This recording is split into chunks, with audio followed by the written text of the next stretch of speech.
Hello दोस्तों, Shivaji study GKP में आपका स्वागत है। मैं हूं नितेश। जैसा कि हम लोग पिछले वीडियो में देख लिए थे, विदेशियों का आक्रमण। विदेशियों का आक्रमण में मोहम्मद गोरी जो था वह कुतुबुद्दीन ऐबक को भारत की सामग्री प्रदान करके भारत के साम्राज्य कुतुबुद्दीन ऐबक को प्रदान करके चला गया था। उसके बाद कुतुबुद्दीन ऐबक जो था यहाँ पर गुलाम वंश का नींव डाला। तो आज हम लोग दिल्ली सल्तनत देख रहे हैं। इसमें 5 राजवंशों का कार्यकाल को हम देखेंगे।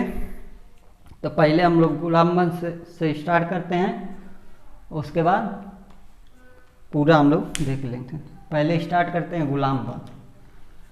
तो गुलाम वंश की स्थापना कुतुबुद्दीन ऐबक ने, इसका समय भी देख लिए 1206 से 1210 तक यह इसका कार्यकाल था। इस वंश की स्थापना कुतुबुद्दीन ऐबक ने किया था। यह तुर्क जाति का, ऐबक जो था तुर्क जाति का था। ठीक है। ऐबक का अर्थ होता है चंद्रमा का देवता, क्योंकि ये गुलाम वंश नाम से ही मालूम चल रहा है। तो इसमें ये जो कुतुबुद्दीन ऐबक था यह एक दास था। बचपन में ही दास के रूप में वो सैनापुर में एक बाजार लगता था, वहाँ पर इसे काजी फर्रुखुद्दीन अब्दुल अजीब खूफी, इसका नाम था काजी फर्रुखुद्दीन अब्दुल अजीज खूफी जो था, इसको इस बाजार में खरीद लिया था। खरीदने के बाद इसे अच्छी तरह शिक्षा दीक्षा और धनुष विद्या का अध्ययन कराया। और ऐबक जो था यह कुरान भी पढ़ने में माहिर था। इसलिए इसे हम लोग इतिहासकारों ने इसे कुरान खां का मतलब है कुरानों का अध्ययन करने वाला। बाद में इसे मोहम्मद गोरी ने, आप तो पहले ही अगले वीडियो में ना देखा अगले वीडियो तो जाकर प्ले लिस्ट में देख लीजिएगा, उसके बाद समझ में आएगा। उसके बाद मोहम्मद गोरी जो था इसे खरीद लिया। जब खरीद लिया तो ऐबक के जीवन में महान परिवर्तन हुआ। उसके बाद गोरी ने इसे जब खरीद कर ले गया अपने साम्राज्य में, तो उसे वहाँ पर अमीर ए आखुर का पद दिया। अमीर ए आखुर का मतलब होता है घोड़सवार का अधिकारी। इसे घोड़सवार का अधिकारी पद पर नियुक्त किया। और 1205 में खोखरा के युद्ध में गोरी का साथ, 1205 में खोखरा का युद्ध, याद रखिएगा डेट आप लोग। 1205 में खोखरा के युद्ध में कुतुबुद्दीन ऐबक ने मोहम्मद गोरी का साथ दिया।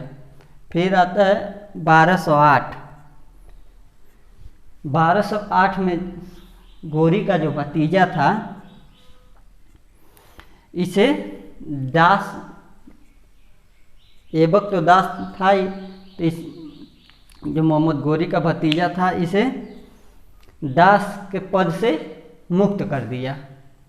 और मुक्त करने के बाद इसे सुल्तान की उपाधि प्रदान की गई। ठीक है। उसके आगे देखते हैं। ऐबक को भारत में तुर्की राज्य का संस्थापक माना जाता है। लेकिन अगर वास्तविक संस्थापक पूछे तो ऐबक नहीं है। ऐबक तो तुर्की राज्य की स्थापना किया था, लेकिन वास्तविक जो था इल्तुतमिश था, जो हम लोग आगे देखेंगे। तो ये इस सब एक एक पॉइंट याद रखिएगा। ऐबक जो था भारत में तुर्की राष्ट्र की स्थापना की, और ऐबक अपनी दानशीलता के कारण इसे लाख बख्श का मतलब होता है लाखों का दान करने वाला, इसे कहा जाता है। और इसने कुछ इमारतें और मस्जिदों का निर्माण कराया था, वो भी देख लें। इसने कुतुब मीनार का निर्माण करवाया था। पूछ लेता है एग्जाम में कि कुतुब मीनार का निर्माण किसने किया था? कुतुबुद्दीन ऐबक ने किया था। और किसके याद में किया गया था? कभी कभी ये भी पूछ लेता है। तो एक प्रसिद्ध जो थे ख्वाजा कुतुबुद्दीन बख्तियार काकी, ख्वाजा कुतुबुद्दीन बख्तियार काकी के याद में कुतुब मीनार का न्यू कुतुबुद्दीन ऐबक ने रखा था। इसे और एक मस्जिद का निर्माण कराया था। इसे भारत का प्रथम मस्जिद जो था कुबल उल इस्लाम दिल्ली में है। फिर और आगे देखते हैं। अढ़ाई दिन का झोपड़ा का निर्माण कुतुबुद्दीन ऐबक ने किया था। और ये अढ़ाई दिन का झोपड़ा मतलब इस झोपड़े में इतिहासकारों का कई मतभेद है। कई लोग कहते हैं, कहीं देता है कि यहाँ पर अढ़ाई दिन का मेला लगता था, तो कहीं मिलता है कि यह झोपड़ा 2.5 दिन में बनकर तैयार हो गया। तो वो सब छोड़िए और ये याद रखिए किसने बनवाया था और कहाँ है। तो 2.5 दिन का झोपड़ा अजमेर जो राजस्थान में पड़ता है। उसके बाद आगे देखते हैं। इसकी मृत्यु जो हुई थी कुतुबुद्दीन ऐबक की, इसकी मृत्यु चौगान पोलो खेलते हुए, घोड़े से ये पोलो खेल रहा था, उसी समय घोड़े से गिरकर कुतुबुद्दीन ऐबक की मृत्यु हो गई थी। फिर ये तो हो गया। अब अगला शासक देखते हैं आराम शाह। इसका दूसरा शासक था आराम शाह, वो भी देख लेते हैं।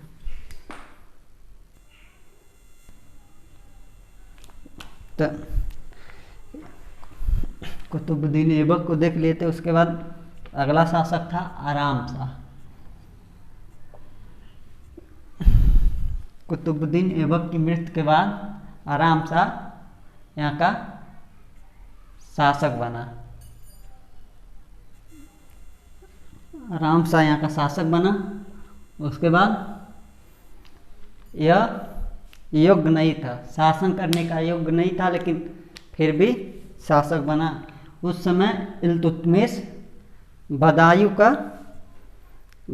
में था और वहाँ का गवर्नर था। जब इसे मालूम चला कि कुतुबुद्दीन ऐबक की मृत्यु हो गई है, तो यह दिल्ली पर आक्रमण कर दिया। उसके बाद आराम शाह की हत्या करके दिल्ली में अपना साम्राज्य स्थापित कर लिया। तो ये तो कुछ समय के लिए शासक किया, लेकिन इसका कोई मतलब नहीं था। उसके बाद 1210 से 1236, 1210 से 1236 ईस्वी तक इल्तुतमिश का कार्यकाल है। इल्तुतमिश जो था यह इलवरी तुर्क था। इल्तुतमिश यह इलवरी तुर्क था। इसके पिता इस्लाम खां इलवरी, इनके पिता का नाम इलमार खान था। इलाम खां था। यह इलवरी जनजाति के, इसके पिता इल्तुतमिश के इलवरी जनजाति के सरदार थे। भारत में तुर्की शासक का वास्तविक संस्थापक माना जाता है, लेकिन संस्थापक पूछे तो कुतुबुद्दीन ऐबक को, लेकिन अगर वास्तविक संस्थापक पूछे इल्तुतमिश होगा। ठीक है।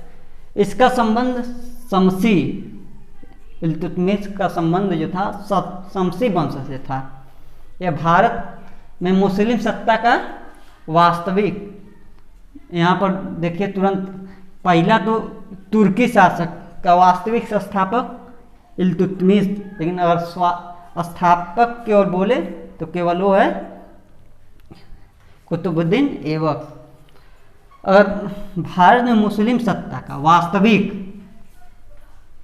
वास्तविक संस्थापक जो था यह भी इल्तुतमिश ही था। ठीक है। और वीडियो अच्छा लगा हो तो एक शेयर कर दीजिएगा। इसके बाद आगे देखते हैं, इसने एकता व्यवस्था शुरू किया। एकता का मतलब होता है सैनिक जो एकता मंडल मतलब व्यवस्थित किया। उसके बाद उन सैनिक जो रखे, उस सैनिक का काम यह होता था कि उससे पगार नहीं दिया जाता था, उनको मजदूरी नहीं दिया जाता था। उन सैनिकों को उसके बदले भूमि दिया जाता था। जो भूमि थी उसी से वो लोग अपना मजदूरी निकालते थे।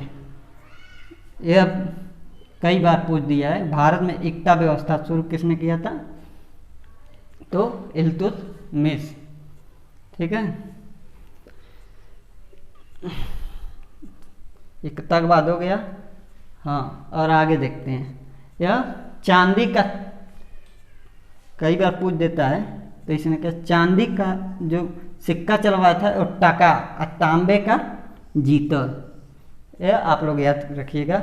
इल्तुतमिश ने तांबे का सिक्का, तांबे का जीतल और चांदी का टका चलवाया था।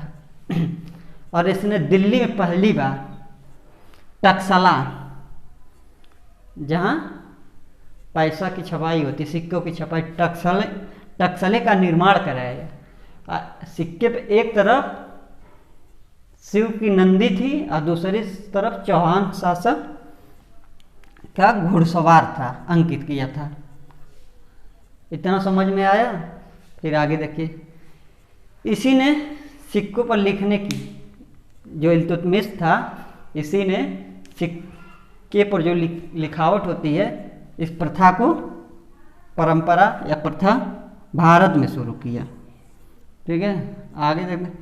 यह दिल्ली में प्रथम शासक था जो सुल्तान की उपाधि धारण किया। दिल्ली की यहाँ बात हो रही है। दिल्ली का जो यह प्रथम शासक था जो सुल्तान की उपाधि धारण कर ली था, धारण कर स्वतंत्र होकर 18 फरवरी 1229 में दिल्ली सल्तनत के यह पहला मुस्लिम था, स्थापना किया था। यह दिल्ली सल्तनत का पहला मुस्लिम था जो बगदाद के खलीफा से मान्यता प्राप्त किया था। आगे इसने दल चालीसा का मतलब होता है कि मतलब एक दल था, उसमें 40 विद्वानों को रखा जाता था। तो दल चालीसा या चालीसा नामक दल की स्थापना इल्तुतमिश ने की थी। और आगे देखते, भारत में गुम्बद निर्माण का पिता, क्योंकि इल्तुतमिश से कई बार क्वेश्चन, कई महान काम किया था और इससे कई बार क्वेश्चन रिपीट किया, क्योंकि एग्जाम नज़दीक है और जानते हैं एग्जाम में इतिहास का बहुत बड़ा महत्व होता है, इसीलिए इतिहास पर फोकस कर रहे हैं हम लोग।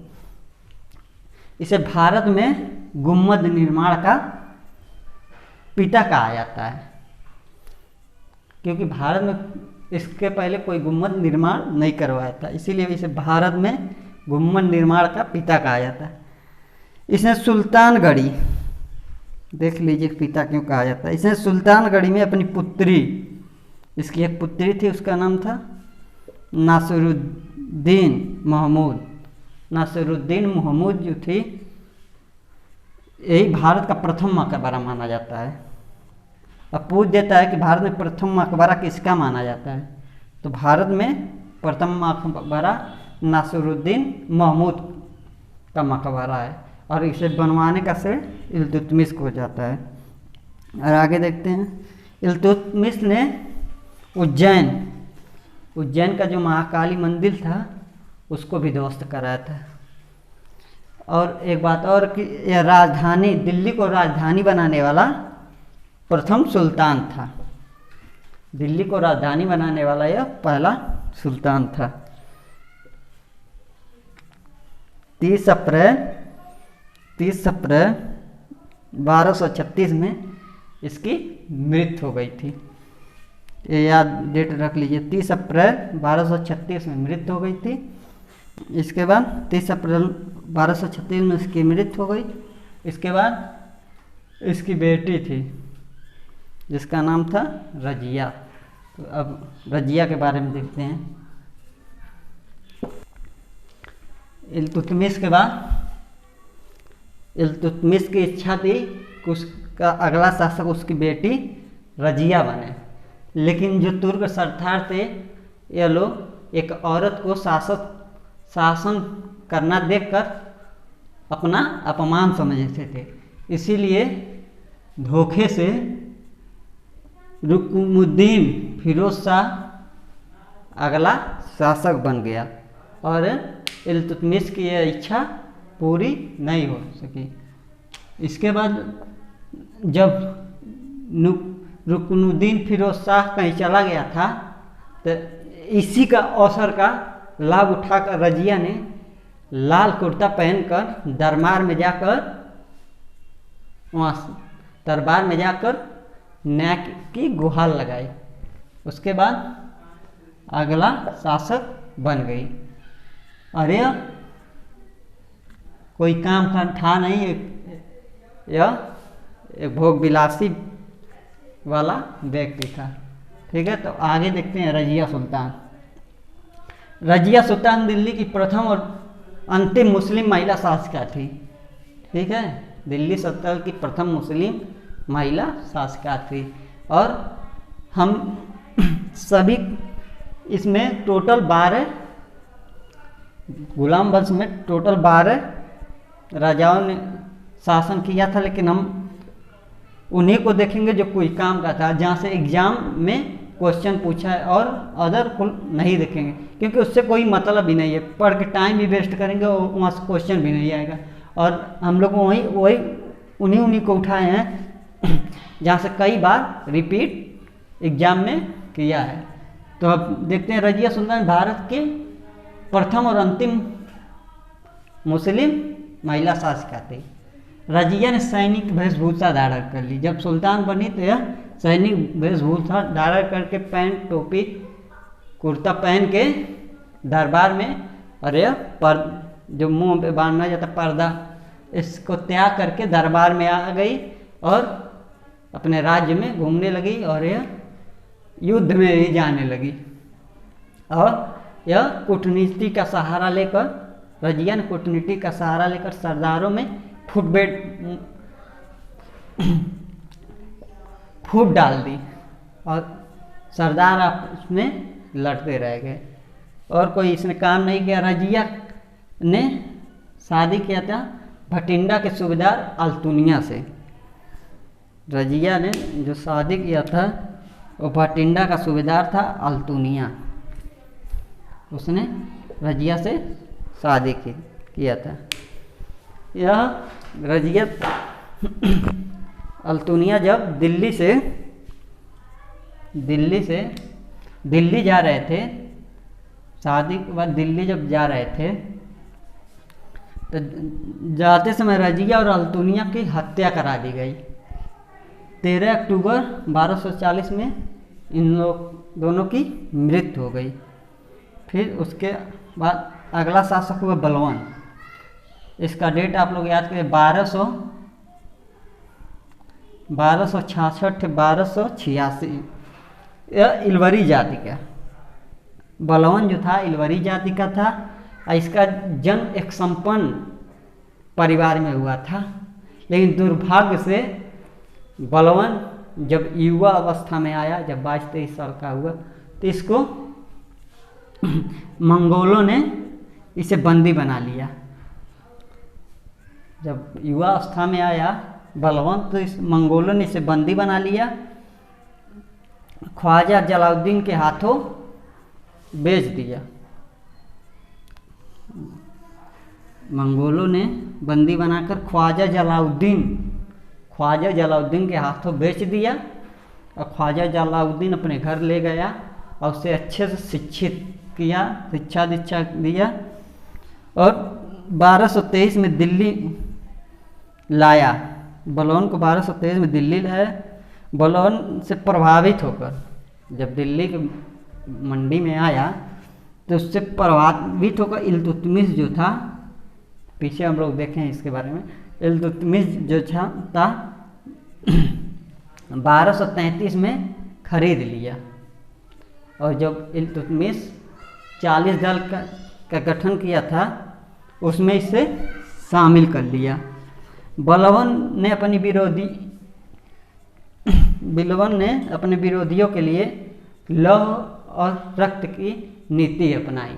लौह और रक्त की नीति का मतलब होता है खून का बदला खून।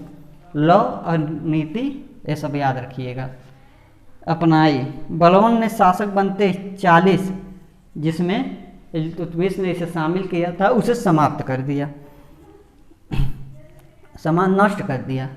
और बलवन ने, देखिए यहाँ पर, इल्तुतमिश ने खरीद कर ले आया बीता, और बलवन ने इल्तुतमिश के पूरे परिवार को मरवा दिया, हर एक सदस्य को मरवा दिया। बलवन ने पाबोस नहीं, पहले देखिए, बलवन ने पारसी का जो त्यौहार होता है, नया वर्ष उत्सव जो होता है, वो भारत में प्रारंभ किया। उसका मतलब होता है नवरोज त्यौहार जो होता है, भारत में बलवन ने ही चलाया था। इसे सुल्तान की प्रतिष्ठा बनाने के लिए सिजाद और पाबोस। सिजाद का मतलब होता है कि घुटने के बल बैठकर सुल्तान के पैरों को छुआ जाए। अब पाबोस का मतलब होता है कि पेट के बल लेटकर सुल्तान के पैरों को छूकर सुल्तान की प्रतिष्ठा को बढ़ाया जाए। इसके गुप्त अधिकारी को, बलवन के गुप्त अधिकारी को बारीद कहा जाता था। इसने मंगोलों से बचने के लिए सदैव तत्पर सेना रखना प्रारंभ कर दिया। मंगोलों से बचने के लिए इसने बारीद नामक एक गुप्त संस्था स्थापित किया था, और इससे मंगोलों से बचने के लिए स्थापित। इसके दरबार में दो प्रसिद्ध फारसी लेखक थे। वो फारसी लेखक अमीर खुसरो और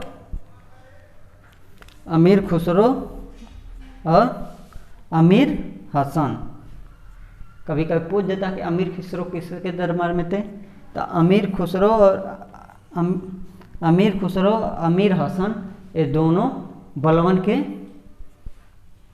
के कार्यकाल में या बलवन के दरबार में रहते थे।